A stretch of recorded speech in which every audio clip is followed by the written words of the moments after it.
All right, so we're going to take a quick look at how to prepare your IPTC metadata template in Photo Mechanic when you ingest your photos to get the best results possible out of Sideline Captions. And we've created a handy little guide. So if you go up to the Help menu and click on IPTC Help, you can see here are all the required fields that you need to include in order for Sideline to work properly. We do need an event for sports photography. This is typically going to be the game you're shooting, and we typically just do the two names of the two teams. So in this case, UK football versus Eastern Michigan. Obviously, you're going to have a date or a time. Whether or not that is selected manually, it's totally fine if it is. Most people will just use capture time so that the image or the time that an image is created and is written by the camera is just embedded into that file, and that's what Photo Mechanic will use. So we recommend capture time, but if you want to do a manual date, that's totally fine. We do also require city, and you can see we recommend venue or location. So this would be like the arena or the stadium that you're in, where these photos are being shot. We also recommend putting that in because it gives a little bit more context beyond just the city, state, etc. State and country is also recommended as well, and I know some caption styles require that.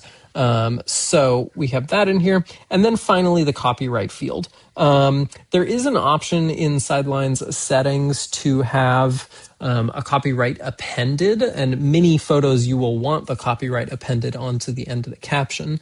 There is a fallback just in case this is left blank for some reason. You can specify your own copyright, but we do recommend that you put it into the IPTC template when you import things. And I'll show you that here. So if we go to Sideline Settings and go over to Captioning, there is a default rights fallback just in case that field fails or is omitted, but we do recommend putting it in the IPTC template. So I'll go over here to Photo Mechanic. I've got a collection of images, and you can see I have prepared one of these files. So this is men's basketball versus Nichols. It's in Lexington, Kentucky. The location is Rep Arena, and I have my copyright here. That's all we need. So I'm going to go ahead and apply this template, and then we can pop back into Sideline here, and I'll just select a few images to caption. So I'll just choose these first three. It will go ahead and prepare and send these off. It will take just a couple seconds to caption all of these, but it's using that IPTC metadata template to enrich what's in this image and what it's seeing.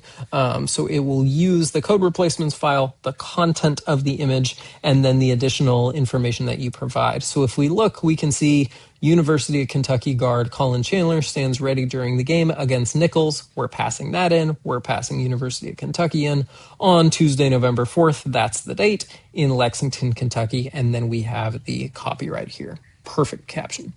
Next photo, UK forward, Brandon Garrison dunks during the game against Nichols. In case it writes like one player that it can clearly identify, but let's say you wanted to caption who he's dunking over, and for some reason the AI can't see that, you can obviously come in here to the caption and append or enrich that in any way you want. But this contains all of those key variables. It's UK, here's Brandon Garrison, against Nichols, here's the date, city, state, and the caption. And same thing with this one, UK guard Otega Owe defends against Nichols guard Jalen Searles. Perfect. So how you get wonderful captions like this really starts with your metadata.